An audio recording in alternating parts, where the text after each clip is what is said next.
Well guys, we have some crazy news for the unemployed. This is some major news that I will be sharing with you, and I'm sure most of you already know, but there will be a massive tournament for Anime Vanguards for PvP when it comes out in Update 6, and all that I can say is I am so excited to watch this shit, bro. This is gonna be I don't know how crazy it's gonna be, right? How crazy can PvP in a tower defense game be? But the fact that these prizes are on the line, oh my goodness. If you don't know what I'm talking about, let me show you the screenshot right here. There is a 10 million Robux prize pool tournament for PvP in Anime Vanguards once it comes out in Update 6. First place is going to be getting 5 million Robux, a real Monarch trophy, a physical IRL trophy, 5k rerolls, all the 6.0 bundles, and 500,000 gems. Second place gets 3 million Robux, 3k rerolls, all the bundles, 300,000 gems. Third place gets a million Robux, 1k rerolls, all the bundles, and 100,000 gems. And then I'm sure you guys can pause the screenshot and read whatever you want to read. But point being, this is a fat prize pool, dude. 5 million Robux? I don't think I've ever seen any tower defense game fucking have a prize pool for their own game, for a game mode in their own game. That's absolutely crazy. And the fact that it's over 10 million too, holy smokes. So even if you were just participating in the tournament, you get a guaranteed 50 rerolls, by the way, even if you don't place 1, 2, or 3. Like, first place gets the most rewards, obviously. You're gonna want to shoot for top 3 if that wasn't obvious enough. But 4 through 8 also get a pretty good chunk of rewards. And anyone that just participated in the tournament gets 50 free rerolls just for being there. So that's a nice little participation trophy. But if you don't know why this is major news for the unemployed, well, let me tell you, it's because not only is this the first ever event for PvP Anime Vanguards will ever have, it's also the first event prize pool format type thing ever in any anime tower defense game in the history of Roblox. So they're really pioneering a lot of things here, and I am super duper excited for it. Right? Like, what's it called? Paisev sent this fucking GIF right after, and it gave me a good chuckle. Have you ever played Anime Vanguards with your life on the line? Shit, bro. For 5 million Robux, like, I know dudes are gonna be sweating. Dudes are gonna have, like, their hearts pounding as they're playing this tournament. And when I'm looking at the prize pool and you hear me talking about it, a lot of you might be thinking, whoa, how can I join this super cool tournament and have a chance at winning this amazing prize? Who knows, maybe I'll get a real life Monarch trophy. Well, guys, I'm sorry to hit you with the cold water, give you the slap on the face here. You're not going to participate. I'm not going to participate. You're not going to participate. 99.9% of the people watching this video will probably never have a chance to go into this tournament.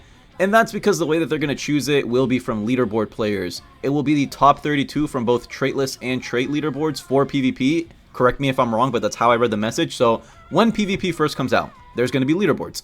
The people who get on the top 32 spots of the leaderboard for traitless and trait PvP will have an opportunity to participate in the grand tournament, right? The invitational. And the only caveat, or like the only flaw that I can see in this system, what if a guy gets number 1, like, I'm going to give you a hypothetical, right? What if someone is on both leaderboards, top 32 on both leaderboards? Let's say one person gets number 5 on the trait leaderboard and they're number 3 on the traitless leaderboard, right? You can't put the same person in twice. So I'm guessing, are they just going to, like, eliminate them from one side? So then the next person, like the next best person, is going to be able to go? I'm assuming that's how it's going to work. I'm sure that's not something extremely complicated for them to do, though. I'm sure they already thought about that. But man, oh man, PvP, a 10 million Robux PvP tournament is super duper crazy. I want to talk a little bit more about that. So I've played a singular match of PvP. I've played 3. You guys have seen me play it on the channel. I did get to play a very early access version of it. And from my very brief experience with it, it seems like there is so much strategy that I just had no time to really flesh out or explore. And that's pretty exciting to think about, because this tournament is going to be the first of its kind. And I really think it'll be the first ever tournament where we can see people just going at it with zero expectations, right? This is people experimenting for the first time, trying to find out metas and strategies in real time, because it's the first ever PvP tournament. And I'm sure it's going to be broadcasted too, right? They're probably going to stream it. People are going to be watching. It's going to be crazy. It's going to be so, like, I am definitely going to content farm this, and You'll hear exactly why. You'll know why a little bit later, but that's for later in the video. What I'm trying to say is, this tournament will be an enigma solely on the fact that it will never, these exact circumstances will never happen again. Because I feel like, I said this in the content creator chat, but I was talking to Valk about it, and he was like, nah, it's not going to matter. But I'm going to say it here anyway. I feel like once the meta for PvP gets established, right? Think BTD Battles 2, where you have multiple different setups of monkeys that you can use, but you already have a solidified meta on like what's the best, what's currently the worst, like what's viable, what's not. Once that sort of meta gets really set in stone for PvP, I feel like the next tournament that they do, because I'm hoping that they do another one, right?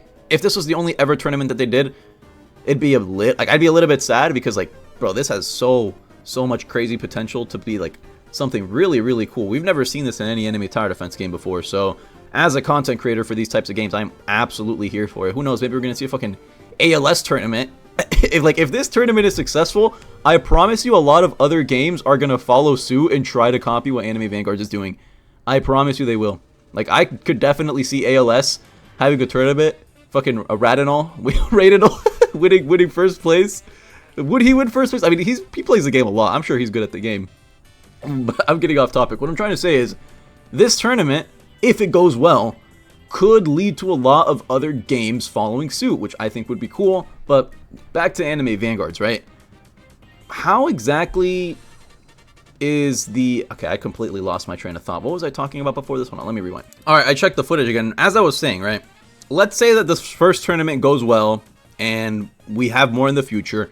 I feel like every following tournament after the first one, you're going to see people coming in with an established meta, loadouts that they're going to use, and it'll never be able to replicate that feeling of the unknown that the first one has, but I could be completely wrong, right? Valk said, like, the way we design PvP, metas aren't really going to matter. It's going to be, like, skill versus skill, like, whoever has more game sense and knowledge on the game, so we'll see. I can definitely tell that they've worked hard on it. Definitely seems very evident that a lot of thought has gone into this game mode, so yeah, man, I am absolutely here for it. One more thing that I wanted to mention in the video, I got a ping from Kazi, and he pinged me, he said, yo, Gert. Gert is like my fucking name in the Discord. I don't know, I could have sworn I changed it, but yeah, okay, you can see the ping. He pinged me, he's like, do you want to commentate over the tournament? So, you know, who knows? Maybe you'll see me, fucking a sports broadcaster for an anime tower defense game. I think that'll be the first of its kind too, but we'll see how that goes. I definitely would need to study up a little more on the Anime Vanguard's passive. Not the passives, the modifiers. I really don't have all the modifiers memorized. I know like the major ones, the really, really annoying ones like Energy Drain. Oh my god. Please. I fucking hate that. Energy Drain, Mind Control, yada yada. I know some of them, but if I was really going to commentate over the tournament, fucking sports broadcaster style, I feel like I'd need to brush up on my knowledge of the game some more, but that'd be really fun. So who knows if I'll be able, if I'll have the opportunity to do that, but it would be very, very fun to do. Also, in terms of PvP, like I said, a good chunk of the people watching probably not going to get to play the tournament. I already accepted the fact I am not good enough at the game to get into that tournament, and that is, you know, that's a-okay with me. I'm happy watching it. And, you know, from my very brief playtime playing the game, I'll say this much. Your team can vary so much, dude. Like, I'd say it's definitely important to have a very cheap unit for starting, just so the enemy can't cheese you by spamming a bunch of little cheap enemies at the start and you just die. But, yeah, man. I think that's all I wanted to say for this video. So, if you guys are excited for PvP, or have any questions about it, or any comments or concerns, let me know in the comments. I'd love to hear what you have to say. But with all that being said, that's going to be it from me. Have a great day or night wherever you are. Stay tuned for more content, and we will catch you in the next one.